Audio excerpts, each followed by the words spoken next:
ಸುಮಾರು ತಿಂಗಳು ಸುಮಾರು ವರ್ಷಗಳಿಂದಾನೆ ಮುಚ್ಚೋಗಿದೆ.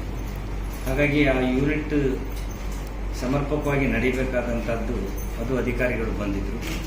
ಇನ್ನು 30 ದಿನದಲ್ಲಿ ಆ ಯೂನಿಟ್ ಸಹ ಸ್ಟಾರ್ಟ್ ಆಗ್ತಿದೆ. ಏನು ಯೂನಿಟ್ಸ್? ಈ ಇದಕ್ಕೆ ಅಂಗನವಾಡಿಗಳಿಗೆ ಆಹಾರ ತಯಾರು ಮಾಡ್ತಾರಲ್ಲ ಆ ಘಟಕ. ಈಗ ಮಂಡ್ಯದಲ್ಲಿ 4 ಘಟಕಗಳಿವೆ ಮಂಡ್ಯ ಜಿಲ್ಲೆಯಲ್ಲಿ. ಆ 4 ಘಟಕಗಳ ಉತ್ಪಾದನೆ ಹೇಗೆ ಅಂದರೆ, ಇವರು ಎಲ್ಲಿಂದನೂ ತರಿಸ್ಕೊಂಡು ಜಸ್ಟ್ ರೀಪ್ಯಾಕಿಂಗ್ ಮಾಡಿ ಮಾತ್ರ ಕೊಡ್ತಾ ಇದ್ರು. ಹಾಗಾಗಿ ಆ ರೀಪ್ಯಾಕಿಂಗ್ ಬೇಡ, ಅದನ್ನ ನೀವೇ ಉತ್ಪಾದನೆ ಮಾಡಿ ಮಂಡ್ಯ ಜಿಲ್ಲೆ ಪೂರ್ತಿ ಸಪ್ಲೈ ಮಾಡಬೇಕು ಅಂತ ಹೇಳಿದ್ದೀವಿ. ಇರುವಂಥದ್ದು ಒಂದು ತಾಲೂಕಿಗೆ. ಹಾಗಾಗಿ 4 ಯೂನಿಟ್ ಅನ್ನ ಸ್ಟಾರ್ಟ್ ಮಾಡೋದಕ್ಕೆ 30 ದಿನ ಟೈಮ್ ತಗೊಂಡಿದ್ದಾರೆ.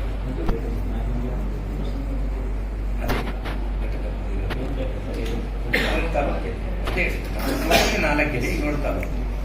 ಹಾಗಾಗಿ 4 ಘಟಕಗಳು ಸ್ಟಾರ್ಟ್ ಆದ್ರೆ ನಾವು ಎಲ್ಲಿಂದನೂ ಬೇರೆಯಿಂದ ತರಿಸ್ಕೊಳ್ಳೋ ಅಗತ್ಯ ಇರಲ್ಲ.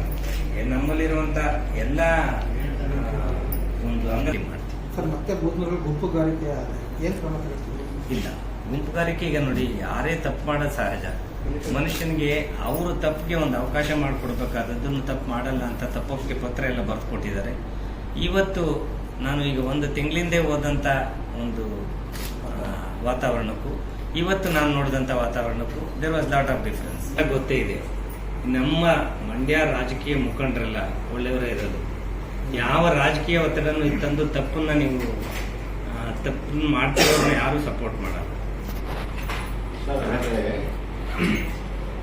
ಪನಿಷ್ಮೆಂಟ್ ಏನು ಅಂತ 1 ತಿಂಗಳಿಗೆ ಅವ್ರು ಅಮಾನತ್ನಲ್ಲಿ ಇಟ್ಟಿದ್ರಲ್ಲ ಅಷ್ಟೇ. ಈಗ ಮತ್ತೆ ಅವ್ರಿಗೆ ಏನಲ್ಲ ಫೈನಾನ್ಷಿಯಲ್ ಲಾಸ್ ಏನಿರಲಿಲ್ಲ. ಸೊ ಈಗ ಅವರು ರೀಪ್ಯಾಕಿಂಗ್ ಅಲ್ಲಿಂದ ಬರ್ತಾ ಇದ್ರು. ಯಾವುದೇ ಘಟಕ ನಿಂತೋಗಿ ಆಹಾರದ ಕೊರತೆ ಯಾವುದೇ ಅಂಗನವಾಡಿಗಳಿಗೆ ಆಗಿರಲಿಲ್ಲ. ಆಹಾರ ಇವರು ಉತ್ಪತ್ತಿ ಮಾಡೋದು ಬೇರೆ ಕಡೆಯಿಂದ ಬರ್ತಾ ಇತ್ತು. ಸರ್, ನೀವು ದಾಳಿ ಮಾಡಲಿಕ್ಕೆ ಮುಂಚೆ ಸಾಕಷ್ಟು ದೂರುಗಳು ಬಂದಿದ್ವು ಅಂತ ಒಂದು ಮಾಹಿತಿ ಹೇಳಿದ್ರಿ. ಹೌದು.